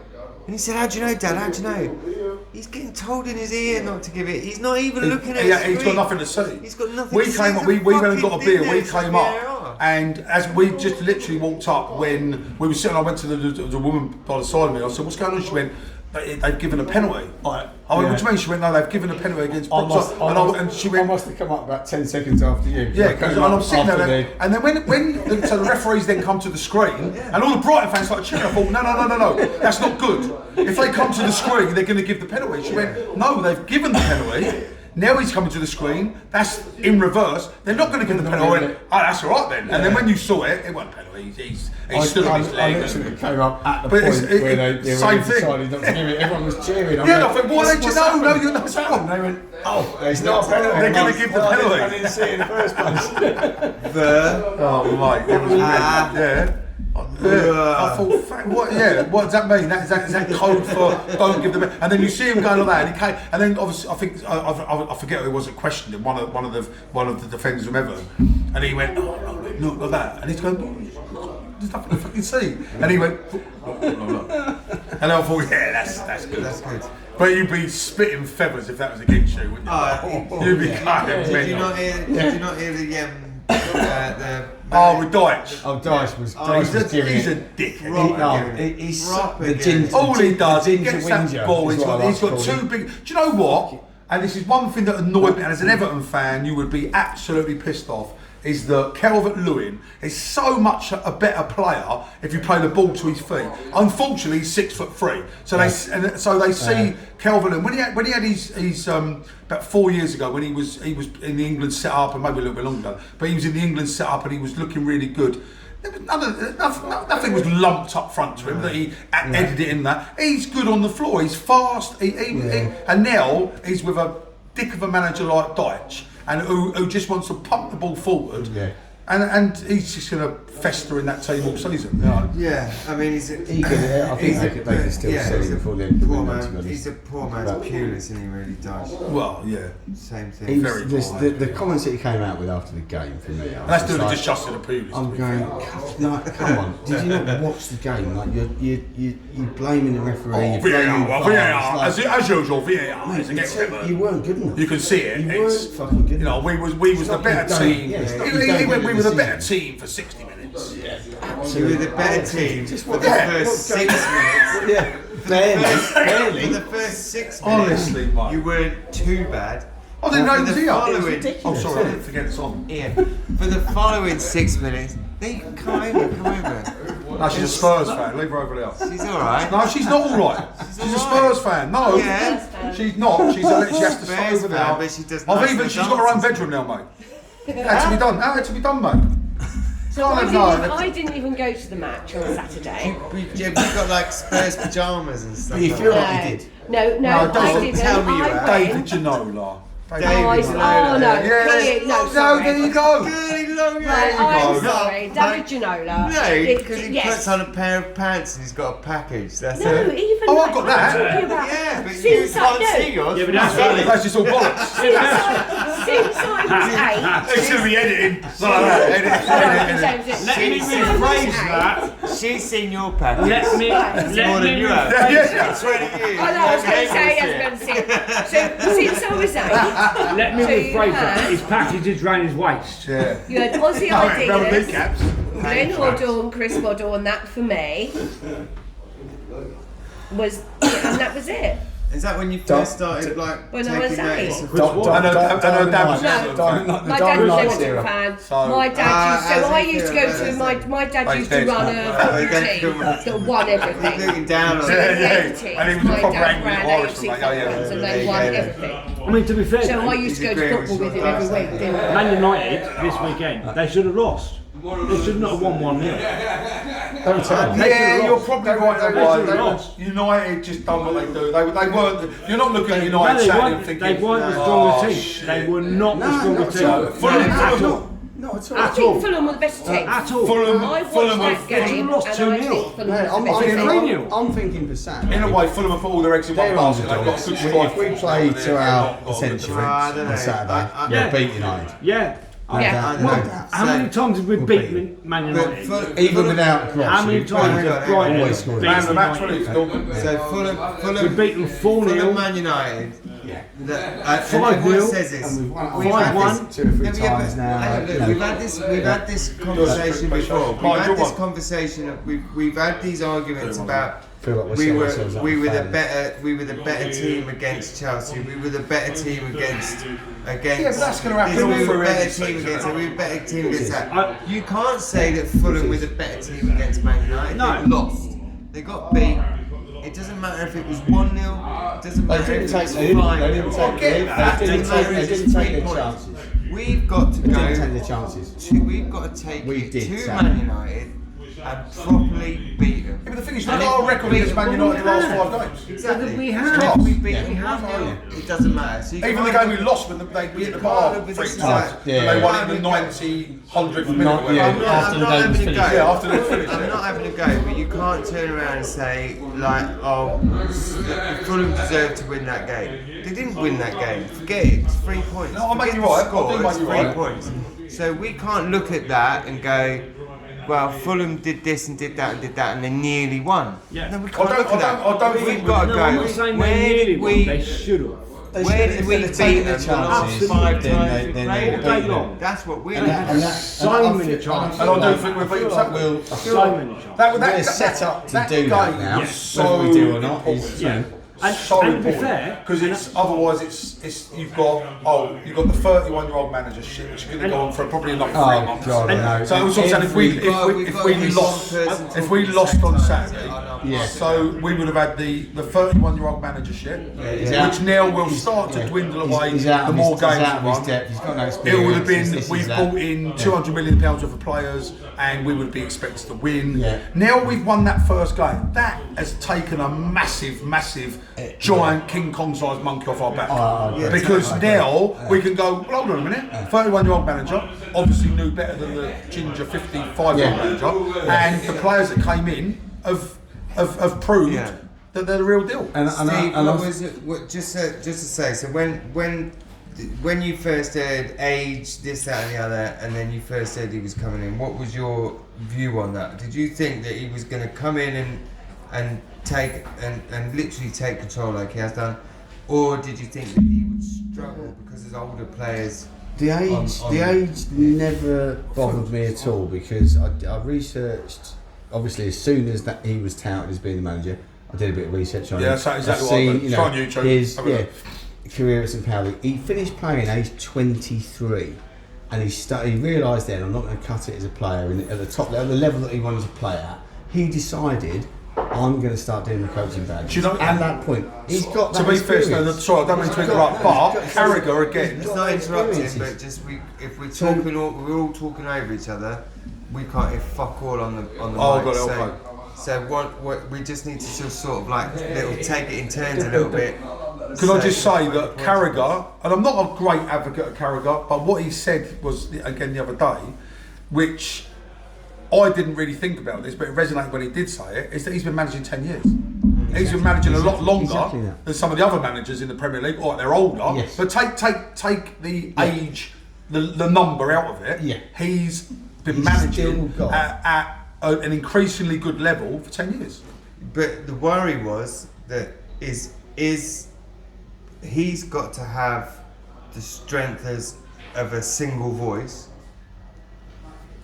to control 30 other people, 27 other people. My answer to hang on. Yeah. So did you think that when he came into the squad, do you think that knowing that some of those are the same age, some of his squad players are the same age, if not older, did you worry when you first heard that name? Did you worry that that was going to be like the thing? He's got to take control right from the beginning. Yes, I did, because you get it in whatever game and whatever sport you're playing in. When you've got a younger manager that is so young to manage a team, whether it be football, whether it be cricket, whether it be snooker, whether it be rugby, when you've got a younger player and you've got older players that have got that experience in that team, people go, who's that? Do you think Everton? And it's the same as any job. Do you think Everton? Can I just ask? To job. Me, that takes me back to what Martin's saying is the Chelsea scenario. When you've got players that are bigger than the manager, you've got someone like Mourinho in there at United, Chelsea, anyone like that. A Ronaldo will come in and say to Mourinho, "Who the fuck do you think you are?" And it'll be, I'm your fucking manager. I'm Mourinho. I don't give a shit who you are. I'm Mourinho. It's true. Here we go. Ferguson. Do you think Ferguson ever looked at any of his players and went, hold on, you're really good, Mr. Giggs. Yeah. So I'm gonna listen to what you say. You go, fuck off, you little Welsh bastard. Do as I'm saying. I'm the governor. And I think, in a way, with Ursula, we've got an American-born German. What he should have said is... That ain't a bad concoction to have. They're not taking a lot of shit. On that one, what he should have said is it, if you weren't such a pussy, you could have stood up to your dad, you'd be playing for England, and you'd have probably won a World Cup. That's it. And your brother wouldn't shake your business. Yeah. But can I just come back in? Can I just come back in and verify that? Because it's not just all about sport. When you've got someone so young as a manager, and I'm not talking about step like one step that way. I'm not talking about sport as a rule. I'm talking about where I work, business. As a manager, someone comes in at 21, 22 and go, I'm your ops manager, I'm your GM. You do this, you do that, you do this, you do that. And someone like me would stand back and go, I've been doing this for fucking 30 years. I would. I'm just on that. I know you've got more of a challenge. You've definitely got more of a challenge coming in. On that. But I think he's addressed it. I think your first run of decisions, your first couple of decisions, have to prove. This is why the first game was massive. And that's massive. I agree. Because that game. And that game switched off all of the, well, not all of it, because there is going to be some haters out there, but that game switched off all the nonsense garbage that was coming out. Every single interview started with Ursula, 31-year-old manager of Brighton, older than 5 players in the team. You're like, so you sort of want to go fast forward that first 30 seconds and then listen to what you're saying. It's basically now, it's like how many weeks of the season is it going to take before everyone just shuts the fuck up? Well, I think in a way, Steve, that first game has got rid of a good few weeks because we won the game and we won it well and we looked good. But the first 10 minutes changes, but even like even things like when he was forced to make a change for a minute ago, even things like that with his shoulder, with his shoulder concussion. Yeah, shoulder. Oh no, yeah. I missed that as well. Right. So, but even with those things, even with the changes that he made, even with the keeping the pace, the things that he has obviously changed in the team, and the changes during he made the right decisions. Yeah. And those first couple of decisions really fucking matter because they have to come off. The thing is with me, I'd still be forgetting about the age things, and I'd be still going down the he looks like Jim Carrey route. I mean, I don't think there's been enough said about how much he looks like Jim Carrey. That would be to me would be more interesting. Do you know what I mean? If he lost that game, do you think that they would still be going up? Do you think that this is the first thing they would pick up is his age again? This is exactly what I was going to say. They'll still be talking about it. 100%. There is no doubt. Even though he's won that game. But we fucking didn't. It's true though, isn't it? There is no doubt in my mind they'd be going on about he's 31, as I say, and he looks like he's out of his depth. We've spent all this money. This is what I'm going to say. They'll jump on it, and they're still talking. And they listen, the English press or world press or any press in general. They can't wait to shoot him down now. They can't wait to say, Blue, I was watching TalkSport earlier. I know it's TalkSport, and I know you can say, but they did a podcast tonight. So I was watching the TalkSport podcast with Jim and the Palace in here. And it was like literally, and you know, they were saying that they were talking to Paul Barber, and they were saying about the money, and they were saying, and Jordan was saying about, well, you've changed your model. He went, no. He went, our model has worked because the young players that we bought, we sold for a lot of money. We then offloaded them to Chelsea. The money we got from our model, we now bought players now that are a little bit, and now we've still got the young players we've got. So our model is working absolutely fine. Thank you very much. And to be fair, Simon Jordan, I don't mind him. I know he's a Palace. No, listen, John. But When I watch that, I mute him and then I answer the question. Well, to be fair, but he didn't have a lot to say because the jock was saying most of it. But when Jordan did say about it, and he said, "Do you know what? Paul Barber he talks a lot of sense, and he doesn't say anything he doesn't need to say. He talks about what he wants to talk about. He's now an assistant director apparently, or something about something. I think I'll generally say, I think from last season how Brighton accomplished what Brighton accomplished last season.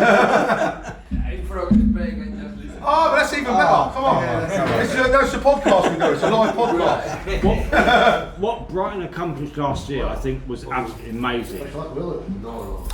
Taking over from Potter, and I think he took the team so forward, and he kept the team as a team. Great. Whereas Potter, I just didn't think he didn't have. No, listen to me. This goes back. Potter did not care. If I was the FA in charge of England, I'd fucking jump all over the park. 100%, and I don't think that will happen. No. But to me, this goes back to Houghton. Yeah. Potter. But Houghton, sorry. This is where, to me, this is all Houghton. Gus, Potter. This is where this all started. But what I was going to say, it's not just started this minute. This has gone back to Chris Houghton when he came in. We went away to Birmingham. I think we won 3-1. I'm not a good stat man. I'll be honest with you. I was there, but I'd have been drunk. Yeah. But we that was our first game away. I think we won, and from that day, we've built and built and built and built. We've always had Bloom now. Yeah. That's always been. This ain't a 2-minute thing. This is something that's built up over 15, 20 years. Yeah. And then we're now reaping the rewards. It's been a massive progression from that point of view. After all the other stuff we've had to go through. Yeah.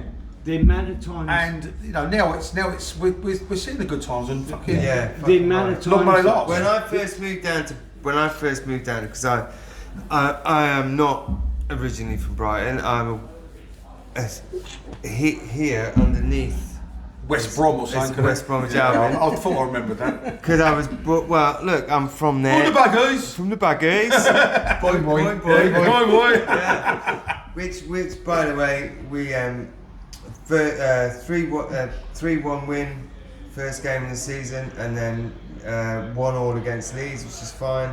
So draw against Leeds and a really good win first game of the season, and again, which we don't give a fuck about. No, we don't care. But anyway, we'll edit that out. So anyway, so I moved down here with 22 years ago now, and since I've been down here, the reason why I'm so in love with Brighton and Hove Albion is because I've just watched them progress and grow. Yeah. And when I first moved down here, my mate was like, "Do you want to go and watch Brighton?" And I went, "Oh, mate, I don't know if I." And why? And it what? Yeah, you don't need money. You can get in.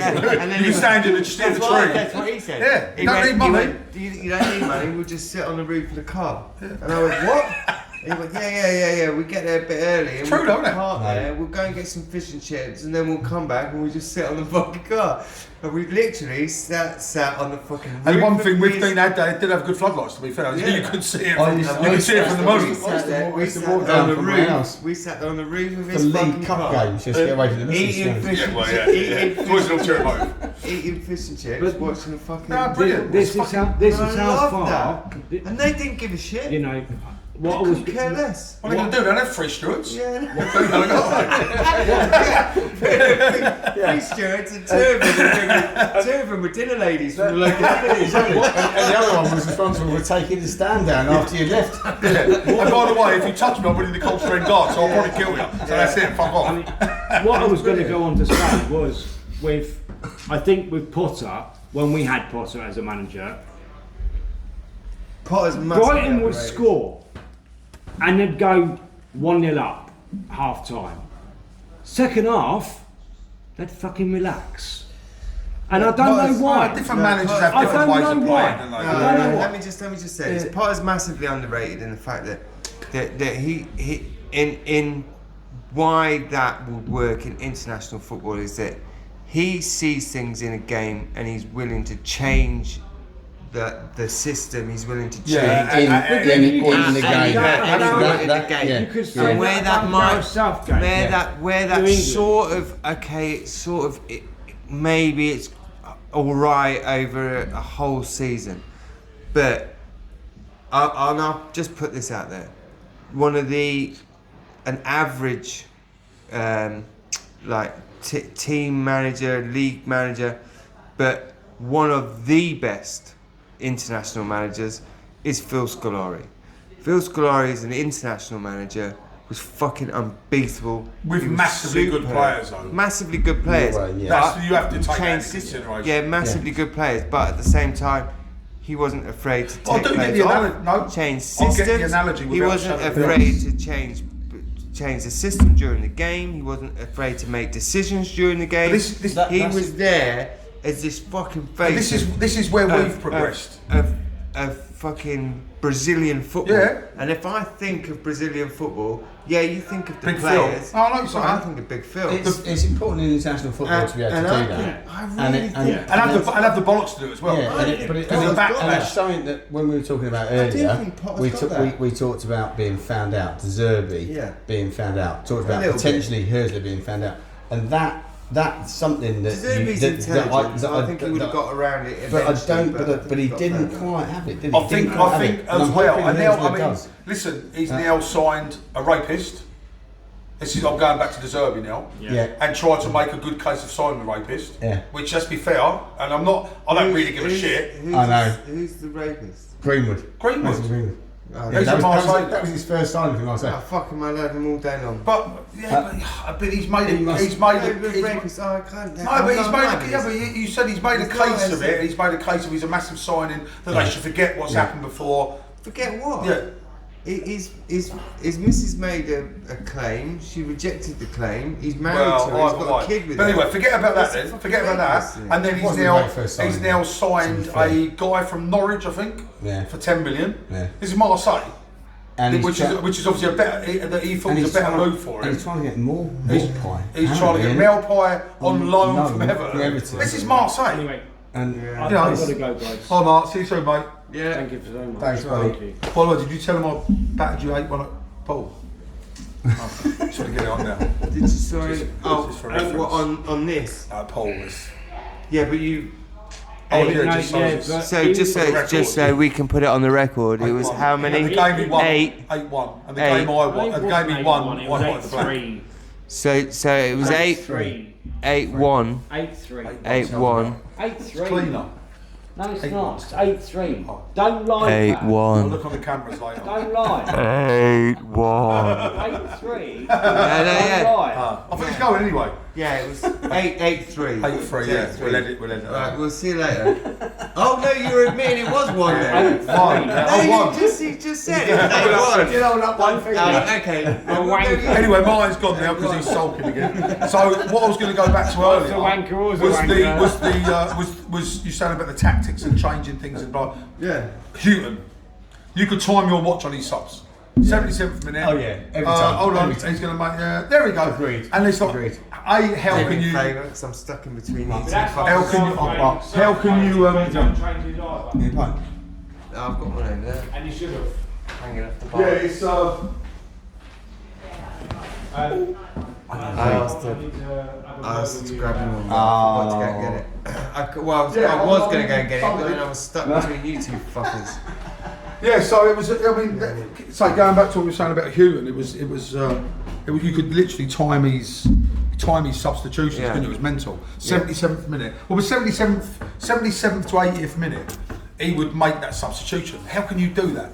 And the other managers must pick up on that. Didn't you get that with Southgate at the Euros? Didn't you get that boring? Oh, mate, the Euros, to be fair, are just a big blur. It was just ridiculous. Well, it was for you. I know, but I was like, I'd still.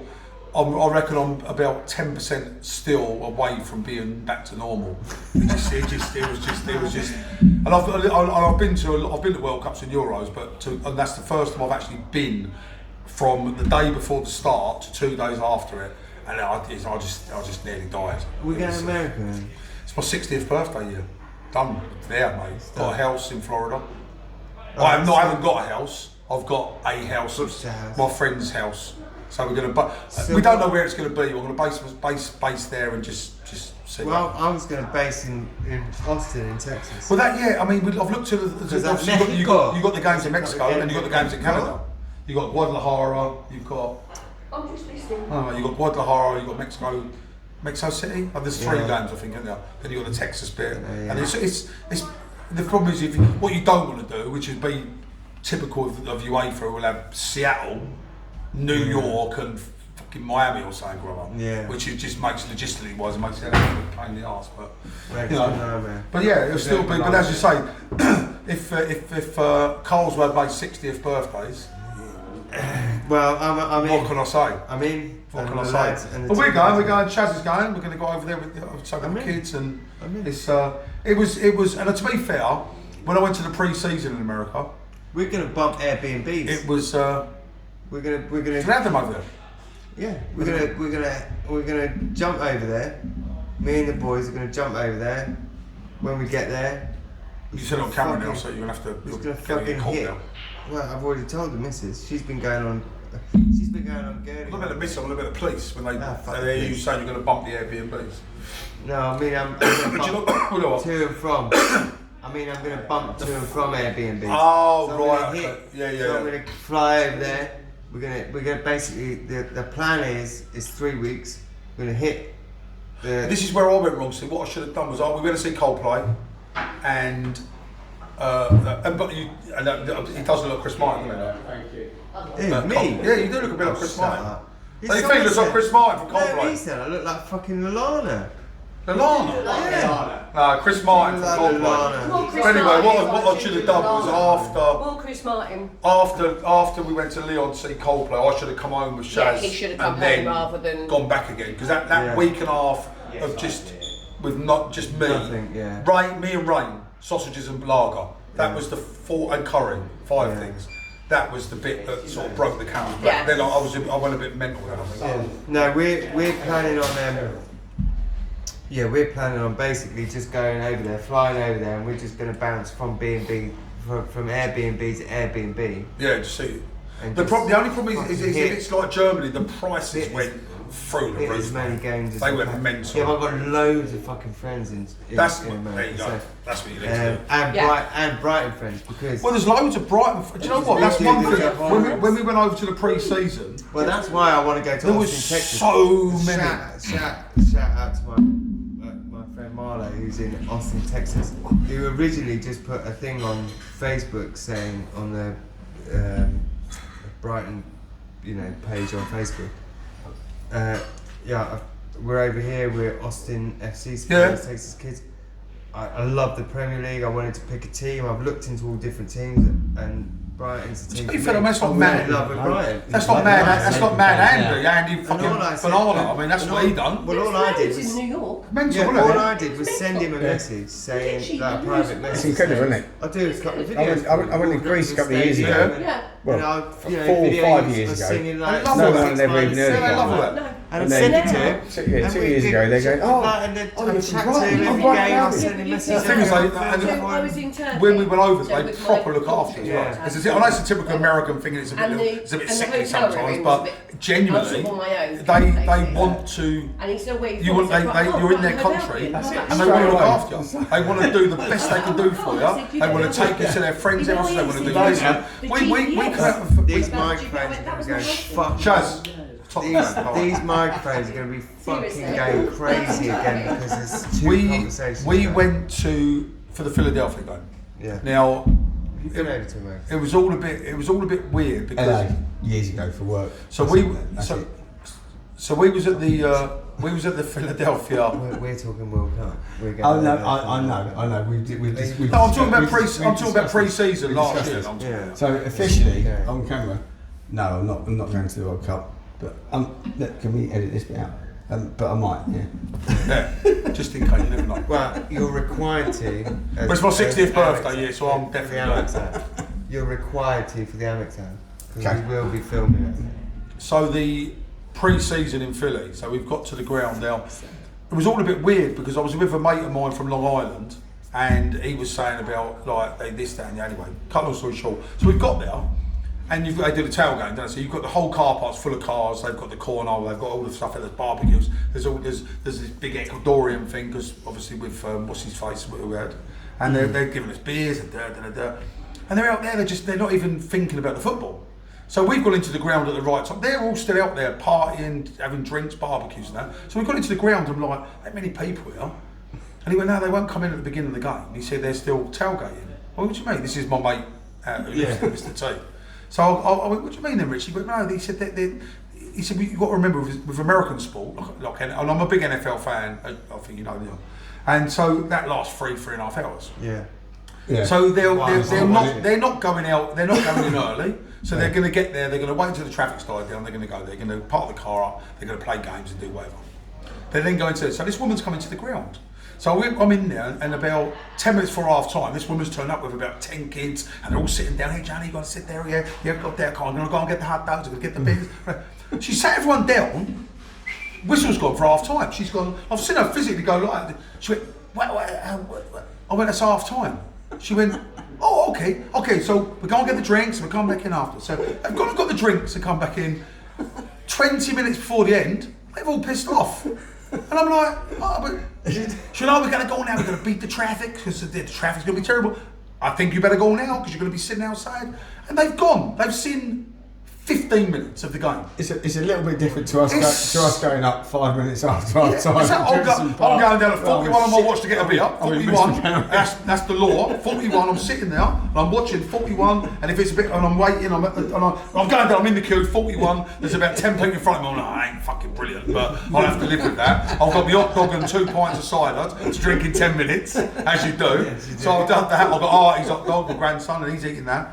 And then I'm back up again, and I'm hopefully getting the start of the game. And then I'm waiting until the last person stopped clapping, because I'm like, they're clapping for me, so I'm clapping there for them. And then I'll go and stand in the queue for the train for about another hour, get home about 8:30 at night, and sort of reminisce about how we was unlucky. They've got it all planned out. They're going to be there, and there. They're not really worried about the game. And this goes to basketball, baseball, American football, any.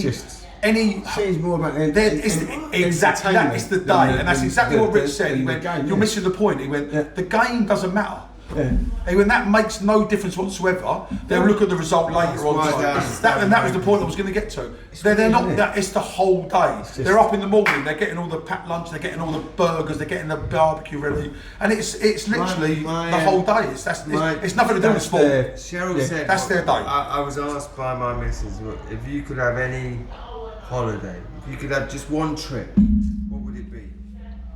And I said Daytona, the race. You know, when they did the Daytona. Around. But because. And she said no chance. Daytona. Daytona is not. It's one race, but it's a week. It's the week of the stuff. Exactly. Yeah. Everyone turning up in these big. Like what they call RVs and parking up and that is true. Barbecue, and literally you go like there's people just barbecuing everywhere, and they're like blokes that just have turned up, but they're you don't have to know them. No, you don't have to know them. They're giving you chicken, they're giving you bacon. I've watched it. Philadelphia. That's exactly what I'm saying. Before the game, we've got they're all there. And they're giving us beers. The Paraguayans are there, obviously in CISO. Then you've got the Ecuadorians, and they've got like how much? No, seagulls, and they're not worried. They're not there for the game. No, they're literally. We had 2 spare tickets for the game in Philadelphia, and we gave it to some young Ecuadorian guy and his dad. We got half because he then tried to sell them, as them little shitty South Americans do. So we took them back off him and we gave them to another South American guy that we marched him into the ground. We picked him up and took him to the ground, made sure he went and suffered watching us get beat. I think we got beat by Newcastle that night, didn't we? It wasn't Chelsea, I think it was Newcastle. But yeah, he literally, as soon as he got it, the little shit was trying to sell it to someone else. That's why I want to get it. The whole thought of going to Daytona and just doing the whole. Yeah, I 100% get what you're saying. It is the whole. Yeah. Well, in a way, the same as the football, but to a yeah. But if I support a team, if I want to go and watch Brighton, I'm fucking going there. I'm standing in the queue. I'm waiting for the train station. I'm getting on the train. I'm waiting on the train. I'm being packed. I've got someone's sweaty armpit there, and I've got someone's tit there, and I'm going like this. I think it's sort of. I'd like to say it's the exception rather than the norm, but I don't know. I think you're always going to get your. It's a cultural difference, though, isn't it? Because for me, Pat, going away, it's like it is about the whole day, the whole experience. It's not just about the game, but the game is central to it. But it's from the moment you fucking wake up and you get to the station, 100%. You get on the train, you see loads of guys. My seat at the Amex is in the most. It's in the upper end, right on the halfway line. Yeah. It's probably the most boring atmosphere in the whole of the ground, which isn't the best atmosphere anyway. But I like to. If I'm at home, I have a few beers here. I leave the pub. I go. I want to watch the game. Yeah. I don't even want to talk to you. I don't want to talk to the fucking nauseating geezer on the road there. I might every now and then go to him, like, mate, shut the fuck up. I'm watching the fucking game. But when I'm away, I'm a different fucking beast then. Yeah. I'm out on the day out and I'm beers up. I'm at the game still and I'm fucking singing and I'm shouting. It's about the whole day. I love my seats. Camaraderie, the atmosphere, the people that you know. I'm Lower East. I love my seats. I'm Lower East. I've got my kids. There's a couple of family types around me. It's a different thing. But I'm right next to the North Stand. So if I want to belt out some stuff and give it a bit of back in the day, go back to the Golson days, obviously the North Stand. My dad was one of the most wonderful things. One of the most perfect, wonderful moments in football history was your son scoring as a Brighton fan. He did, but this is not it. Okay, this beats it. Yeah. My son missed the penalty, Amex. So one of my favourite things, and this shows you what the type of person I am. But one of my absolute favourite things and moments I've ever spent at the Amex was the referee making Cucurella leave the pitch and walk outside and walk in front of the North Stand, and just the torrent of abuse. Absolutely. After he left for Chelsea, and I'll get that. It was one of my favourite moments in football history. I'll get that. A live moment watching him. Fuck knows what happened on the pitch for that 5 minutes, because all I did was watch him. That was good. I'm not too far from you. I'm probably a little bit more towards halfway. But I can remember watching you go around thinking. It was just that point where he went to walk across the pitch. I love this. It was just that point where you're not really taking much notice. He's been subbed. He's about to walk off, but the referee's put his hand up and gone like this, and everyone's face is. No one's really taking much notice, but all of a sudden. The games are going, and all of a sudden they've gone. Like this. It was a Haaland day, wasn't it? When obviously done the song about Haaland, and when he went on the floor, didn't he? And Haaland just looked at him and said, who the fuck are you anyway? Do you know what I mean? He just looked at him in disdain and carried on walking. That was brilliant. Great. It was a brilliant moment in my time. So anyway, where are we finishing in the league? I say we're. And what's acceptable? I think acceptable again. Top half of the table, and I think a good finishing position for us is as long as we keep people fit and we don't just completely diminish the side by sending everyone out on loan. I think Europa League. I think Europa's got to be minimum to me. With what we've spent, I think and the players we've brought in, I think and Blue must be thinking that as well. I know the team's got a gel. Europa Conference League. I think that's what he's going for. I think a really good finish. And be an experienced team in it now. Europa or Europa Conference League. I think a really good finish for us this year. But I do think we're going to push Europa League. I don't see any other. Established top 6 team, shall we say, has got any better this season. No, I'll get that. I don't think they've got any better. I've sat and watched all the games. I honestly don't. So they're all pissing. There's a big chance this season for us to disrupt that. And also, a little bit more. And it does depend on gelling. We've got what's his name? What's the Albanian German, Brian. Oh, Gruder. I know, Brian. It's going to be really fucking difficult to make up a song about him. Whoever makes a song about him, his name is fucking Brian. fair play. That's all I've got so far. His name is Brian Blake Chapman. Let's call him Brian. You've got the what's his name? Kenny Oglu. Well, yeah, I know exactly. I mean, they're not making it easy for us, are they? What happened to that? The Danish Paddy. Yeah, Matt O'Reilly. That's again. Leeds signing. Rutter. Oh, I forgot about him. Rutter. Yeah. Well, I was calling him Rutter for quite a long time. Yeah, Jorginho. But then I forgot he was French. So apparently it's Rutter. Jorginho Rutter. But he just looks like a fucking geezer you want to go on a beer with. I was watching his interview yesterday. He's got a racehorse. He's got a fucking racehorse. He's got a racehorse, a dog, and a cat. The only downside is he's French, but if you take that out of the equation, he's got a dog, a cat, and a fucking racehorse. And he don't like pigeons. He's got enigmatic. He don't like pigeons. That's what the Leeds fans say about him. My Leeds fan went, he falls over all the time. You won't like him. I went, did you like him when he played for you? Well, yeah, he was brilliant. Yeah, we loved him. But he kept on falling over. What's happening? I've seen some controversy in something to do with how Leeds announced players and how Brighton decided to announce don't go to bed yet. That's what it was. Fucking hell. I mean, what was it? Don't go to bed yet. That's what it was. Is that it? And but what Brighton did, they got the laptop with his hands. I don't know what that free finger, probably some rapping thing. But he had his hands on the laptop, and they panned over to him, and then they panned back round to the laptop with the screen, and there was a Leeds, like a comment or a tweet or whatever, saying, "Don't go to bed yet." Yeah. And it was like, obviously, don't go to bed yet, but it wasn't Leeds signing someone, it was your players fucked off. And if the Leeds fans go, well, it's a bit out of order. Yeah, that was it. That was really out of order doing that. I can't believe you tricked him into what did you trick? No, he was at Leeds for a fucking season and a half. Right, anyway. Freezing cold, didn't like it. I'm gonna go and have a fag and enjoy my beer.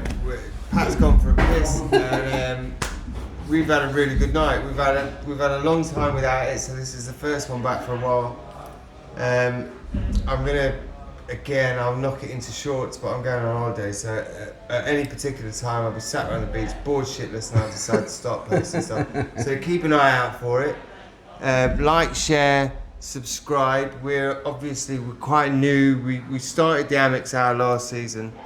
We were testing it out, and we've had a decent response to it, so we'd like to really keep it going. We are literally, we just shout over each other, we get pissed, we have a good time, but we do it in a pub, so everyone's welcome. So it's the New Oak pub in Hollandbury. We normally do this on a Monday. Yeah. But we'll post the dates we're doing it. Yeah. We like to do it on a Monday because weekend football, and we get to 7 till 8 p.m. Come down. But we'd really like to have a bit of a crowd here and really get this to be a good podcast, something that people enjoy listening to, but also they can shout at us and put comments about the things that we're saying, because you're obviously going to disagree with us, but we would like to just say that come down to the pub, join in. Oh, so that's all that time I haven't been in the fucking... Well, yeah, but that was planned. We didn't want you in there. That was planned. What's that? What the fuck is that? That's the face, mate. The face. No, the voice was in there. That's good, yeah, the voice was there. Yeah, we know, that's why. That's all that's needed, yeah. So look, follow us, like, share, subscribe. At the moment we're only on YouTube and TikTok because I can't be bothered to do any of the others. But if we start to grow in numbers, then I can get someone else to do all the shit. Because and currently John is not banned from TikTok, so. So I'm not on. I think I've got another week left of Facebook. I had the same thing. I got. For no reason, I got a text message this is serious stuff. I got a text message saying, I think someone's hacked your account. I don't know if you have the same thing. So he said, oh, you need to send me your phone number, this, that, and I thought, I'm not fucking doing that to some random text. Anyway, it turned out it was true. Someone had got into my Facebook account and shut the lot down. Bear in mind, I've got the 2 pubs on there and my personal one. And I've had to redo everything all again. It was an absolute fucking ball ache because obviously advertising for the food and all the other bits. And absolute nightmare. I apologise for that. I was only supposed to send you a dick. I was only supposed to send you a dick pic. I don't even know how I did it. It just kept telling me to swipe left, and then eventually I was like, oh shit. There it is. Yeah. So yeah, I apologise for that. But no, look guys. Whoever is out there, but Instagram. All it sends me is pictures of tits, so I don't really bother with that. You don't get as far as anything else. Twitter, I can't put enough on there. I don't know how to work Twitter. X. Oh, what the fuck? Don't upset It's Elon, still mate. fuck you lot. It's still Twitter and it's still gay pride. Get over it, right? You can all try. It's not gay pride. It's gay pride. Oh fuck! It's gay pride. That was good. It's gay pride. It's gay pride. So all you new lot that have got different things, you can all fuck off. It's still Twitter. So X can fuck off because we still call it tweet. So it's called X, but we still tweet. I used to have a little bird on it. That was easy. Yeah. It's true. So anyway. Elon Musk, basically. Elon, no. Shh, no. No. Follow us, Elon. We love you, Elon. Yeah. Free speech, brother. Yeah, coming from South Africa, that means something. Yes. The one true African American. He thought he saw Binks in the garage. So I'm going before I get banned from TikTok as well. I'm going before I get banned from TikTok and YouTube. Right, I've got my glasses back on, so you can see the buttons. But thank you very much. And we're going to do this regularly right throughout the season. Yes, John. Thank you. And we'll see you on the next one. Well done, Steve. And we've got, don't forget, I've put the Veltman shirt up on the wall now, but I did get a message off Naomi